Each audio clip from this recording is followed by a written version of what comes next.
नमस्कार दोस्तों, आज हम आपको संत कबीर जी के दोहे सुनाएंगे और उस दोहों के माध्यम से कबीर जी क्या समझना चाहते हैं वो आपको बताएंगे। मित्रों, संत कबीर ने अपने दोहों में इतनी गहरी बात कही ही कि कोई भी व्यक्ति कबीर के दोहों का मतलब समझ गया तो उसका जीवन धन्य हो जाएगा। कबीर जी के दोहों के माध्यम से जो सीख दी है वो आज भी हमारे जीवन में काम आ रही है। तो चलो हम संत कबीर जी के दोहों को सुनते ही और कुछ नया सीखे हैं। कबीर जी के दोहों को सुनने से पहले इस चैनल को सब्सक्राइब कर लेना। ऐसी वाणी बोलिए मन का आपा खोए, औरन को शीतल करे आपहूं शीतल होए। अर्थ: कबीर दास जी कहते हैं कि इंसान को ऐसी भाषा बोलनी चाहिए जो सुनने वाले के मन को बहुत अच्छी लगे। ऐसी भाषा दूसरे लोगों को तो सुख पहुंचाती ही है, इसके साथ खुद को भी बड़े आनंद का अनुभव होता है। बड़ा हुआ तो क्या हुआ, जैसे पेड़ खजूर, पंछी को छाया नहीं फल लागे अति दूर।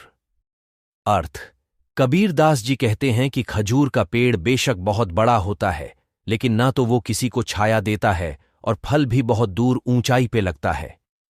इसी तरह अगर आप किसी का भला नहीं कर पा रहे तो ऐसे बड़े होने से भी कोई फायदा नहीं है।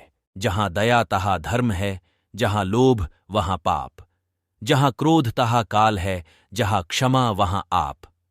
अर्थ: कबीर दास जी कहते हैं कि जहां दया है वहां धर्म है, और जहां लोभ है वहां पाप है, और जहां क्रोध है वहां सर्वनाश है, और जहां क्षमा है वहां ईश्वर का वास होता है।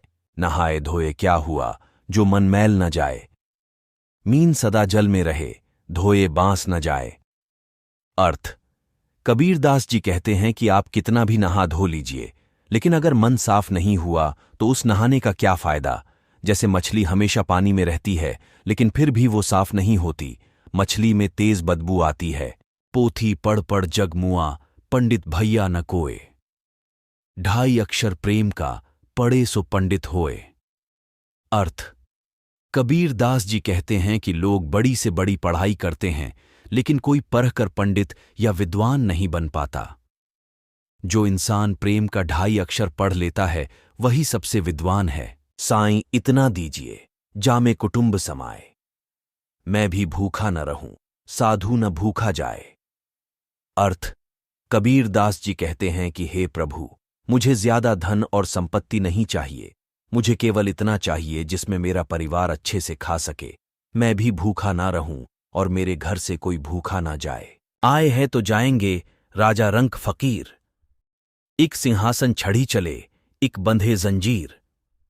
अर्थ: कबीर दास जी कहते हैं कि जो इस दुनिया में आया है उसे एक दिन जरूर जाना है। चाहे राजा हो या फकीर, अंत समय यमदूत सबको एक ही जंजीर में बांध कर ले जाएंगे। धीरे धीरे रे मना, धीरे सब कुछ होए। माली सींचे 100 गड्ढा, रथु आए फल होए। अर्थ: कबीर दास जी मन को समझाते हुए कहते हैं कि हे मन, दुनिया का हर काम धीरे धीरे ही होता है, इसलिए सब्र करो। जैसे माली चाहे कितने भी पानी से बगीचे को सींच ले, लेकिन वसंत ऋतु आने पर ही फूल खिलते हैं और फल मिलते हैं। मांगन मरण समान है, मत मांगो कोई भीख, मांगन से मरना भला, ये सतगुरु की सीख। अर्थ: कबीर दास जी कहते हैं कि मांगना तो मृत्यु के समान है, कभी किसी से भीख मत मांगो, मांगने से भला तो मरना है। कबीरा जब हम पैदा हुए, जग हंसे हम रोए, ऐसी करनी कर चलो, हम हंसे जग रोए। अर्थ: कबीर दास जी कहते हैं कि जब हम पैदा हुए थे उस समय सारी दुनिया खुश थी और हम रो रहे थे।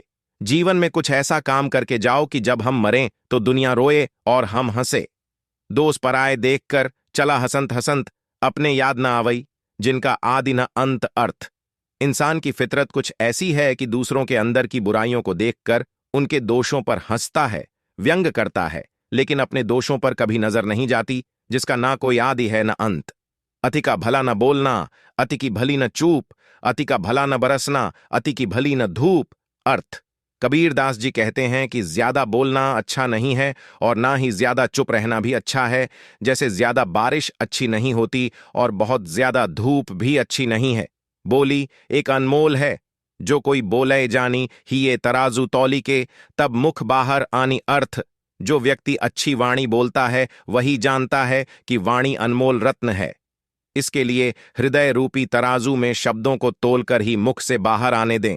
हिंदू कहें मोहिराम प्यारा, तुर्क कहें रहमाना, आपस में दो लड़ी लड़ी मुए, मरम न को जाना। अर्थ, हिंदुओं के लिए राम प्यारा है और मुस्लिमों के लिए अल्लाह प्यारा है। दोनों राम रहीम के चक्कर में आपस में लड्डी मिटते हैं, लेकिन कोई सत्य को नहीं जान पाया।